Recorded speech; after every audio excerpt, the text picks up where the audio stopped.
여러분 안녕하십니까? EBS 평생학교 한시기행 가이드 김성곤 교수입니다. 한시기행 네 번째 시간입니다. 이번에 찾아갈 여행지는요, 시의 향기가 감도는 산, 강서성 구광에 있는 여산입니다. 광산으로도 불리는 이 여산은 높이가 약 1600m입니다. 기원 381년 진나라의 고승인 해원이 이곳 여산에 입산해서 수행 도량으로 삼은 이래로 중국의 정토종의 성지가 돼서 산속에 수많은 사찰들이 들어서고 고승과 문인 묵객들이 끊임없이 찾아들어 많은 일화와 시화를 남겼습니다.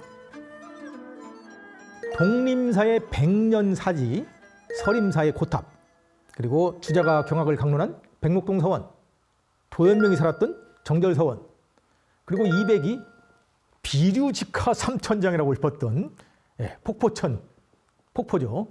이런 곳들이 유명합니다. 많은 사찰은 청나라 말기 태평천국이 난 때 소실이 됐고요. 독림사와 서림사를 비롯해서 40여 개의 절이 현존하고 있습니다. 서림사는 고승해원이 30년 동안 주지로 있었던 고찰입니다.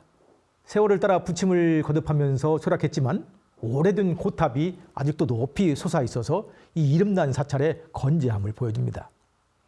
이 서림사가 유명하게 된 데는 이 사찰 안에 북송 최고의 시인인 시서화 각 방면에서 뛰어난 성취를 보여준 우리나라 고려도에서 특히 취향을 받았던 소동파의 제서림벽이라는 시가 있기 때문입니다.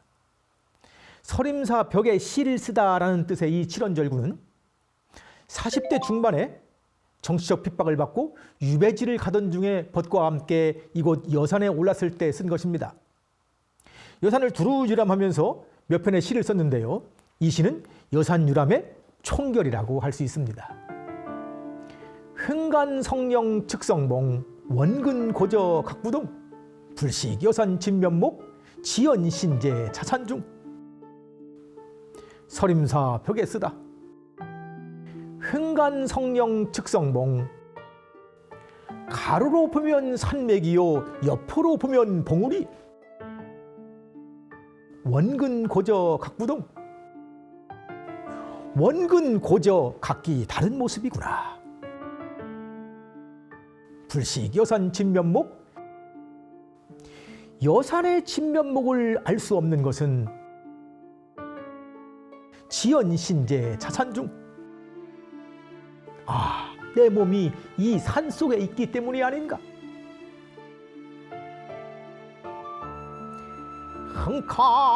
흥칸청링侧乘风 远近高低各不同不识庐山真面目就愿身在此山中。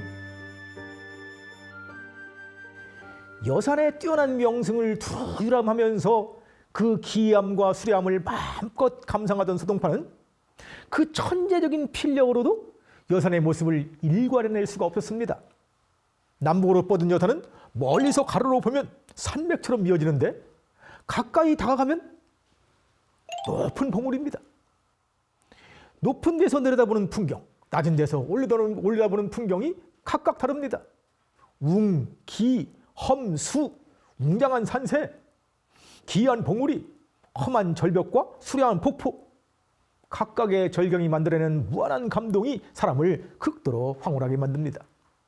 시인으로서 천재적인 재주를 자부하던 소동파가 이 무한한 변주의 감동적인 풍경을 만들어내는 여산유람을 일관할 수 있는 시구를 써내고 싶어 했던 것은 어쩌면 당연한 일이었을 겁니다.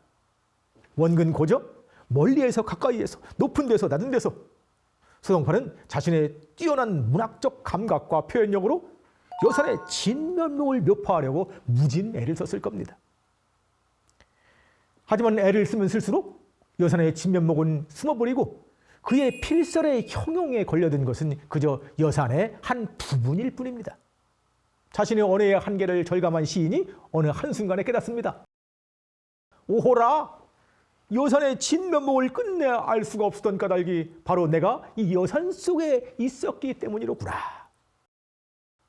내가 여산 곳곳에서 바라본 모든 풍경은 그저 여산의 한 조각이었을 뿐이구나. 내가 여산 속에 머무른 한 나는 끝내 여산의 전체 모습을 볼 수는 없는 것이로구나. 이런 깨달음에서 이 시는 단순히 사경시가 아니라, 경치를 묘사한 사경시가 아니라 심오한 천리시, 철학적 이치를 논한 천리시로 바뀝니다. 여산의 진면목을 이해하기 위해서는 우선 그 여산으로부터 벗어나야 한다는 것. 어떤 일이나 어떤 상황에 대해서 객관적이고 전면적인 이해를 얻기 위해서는 그 일이나 상황에서 물러나서 거리를 유지해야 한다는 겁니다. 이른바 당국자 미 방관자청. 일에 마주해 있는 당사자는 헤매는데 오히려 옆에서 바라보는 방관자가 더 분명하다는 삶의 보편적인 이치입니다. 그래서 사람들은 복잡한 문제를 만나서 쩔쩔매고 있는 당사자들에게 이 시구를 빌어서 문제에 집착하지 말고 거리를 두라고 얘기합니다. 흥분을 가라앉히고 객관적인 태도를 유지할 것을 주문하기도 합니다. 여보게, 여산 진면목을 보지 못하는 것은 그 자신이 여산 속에 있기 때문이라고 했네.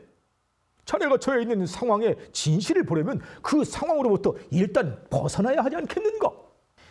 이 소동파가 특별하게 흠모하던 시인이 있었습니다. 누굴까요? 이백도 두보도 아닙니다. 그가 오직 흠모했던 시인은 전원 시인으로 유명한 위진남북조 시대 동진 사람 도연명이었습니다.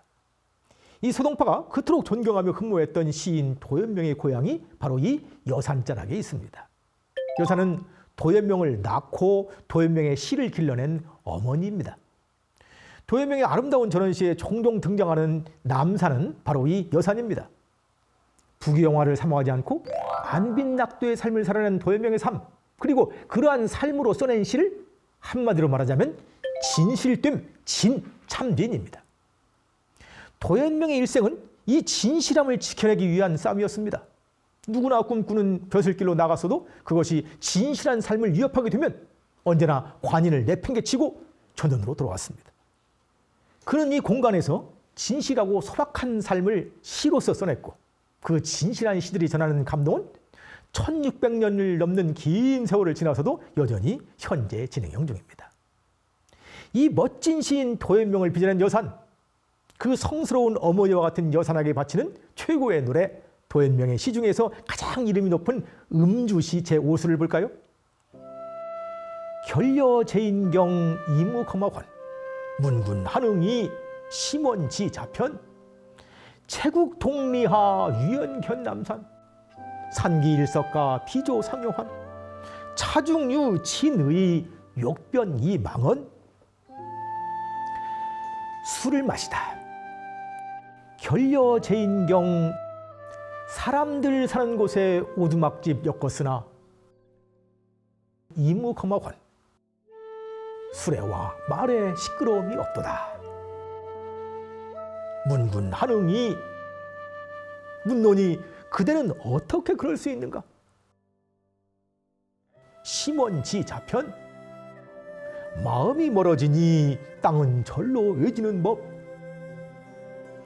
채국동리하 동쪽 울타리 아래서 국화를 따다가 유연견남산 멀리 남산을 바라본다네. 산기일석가 산기운 저녁되어 아름다운데 비조상요환 나는 새들 더불어 돌아간다네.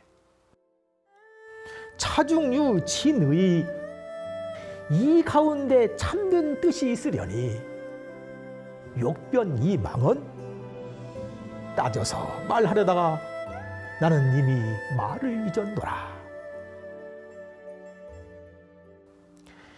이 작품의 처음 내꾸는 도연명의 삶의 모습을 단적으로 보여줍니다. 사람들이 살고 있는 세속에 살고 있지만 세속에서 지고한 가치로 여겨지는 부귀영화에 대한 관심이 전혀 없습니다. 수레와 말은 바로 부귀영화의 상징입니다.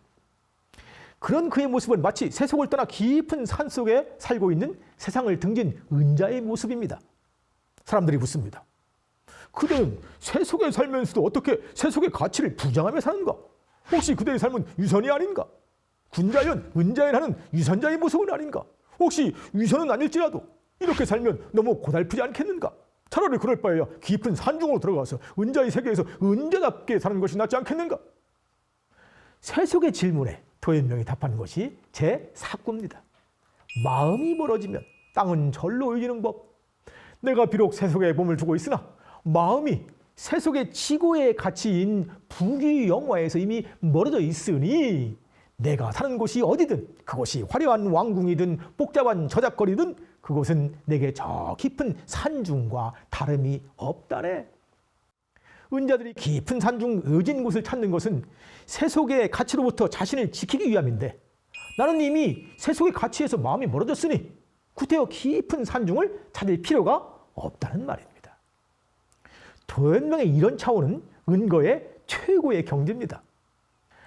국화꽃 향기 그윽한 가을날 저녁, 아름답게 노을 지는 여산으로 새들이 돌아가는 그 모습을 하염없이 바라보던 시인 스스로 풍경이 되어서 산이 되고 새가 되고 자연이 된 듯 무라일체 무라양망의 오묘한 경지에 들었던 것일까요? 순간의 빛처럼 명멸하면서 사라진 인생의 참된 의미, 바로 이것이로구나. 내가 그토록 갈구했던 인생의 참된 의미가 바로 이것이로구나. 이 인생의 심오한 비의를 어찌 누추한 말로 표현할 수 있으랴? 시인은 언어를 내려놓습니다. 장자가 말한 대로 대변 불언이요 득의 망언입니다. 참된 삶을 얻으려 거듭 돌아왔던 귀거래의 시인 도현명은 마침내 여산의 품속에서 언어로 형용 못할 삶의 참된 의미를 깨쳤습니다. 그러니 무엇이 진정한 삶의 의미인 줄도 모른 채 그저 쉼없이 달리고만 있는 우리네 삶보다는 얼마나 근사한 것입니까? 도현명처럼 이 속에 참된 뜻이 있구나라는 깨달음이 번개처럼 찾아오는 그런 시간을, 그런 공간을 우리는 언제나 경험할 수 있을까요? 아마도 그런 값진 경험을 위해서는 도현명처럼 귀거래해야 하는 것은 아닐까요? 우리가 돌아갈 곳은 어딜까요? 그리고 우리가 돌아가기 위해서 버려야 할 것은 무엇일까요? 도현명의 음주시를 읽으며 드는 많은 생각들입니다. 오늘은 시의 산 여산을 다녀왔습니다.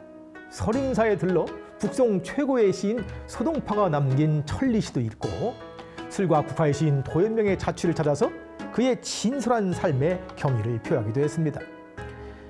다음 시간부터는 황하의 물줄기를 따라 여행합니다. 중국 서북방으로부터 흘러가는 황하를 따라서 시인의 자취, 시의 향기를 더듬는 멋진 여행입니다. 행복하고 가슴 벅찬 여행이 될 겁니다.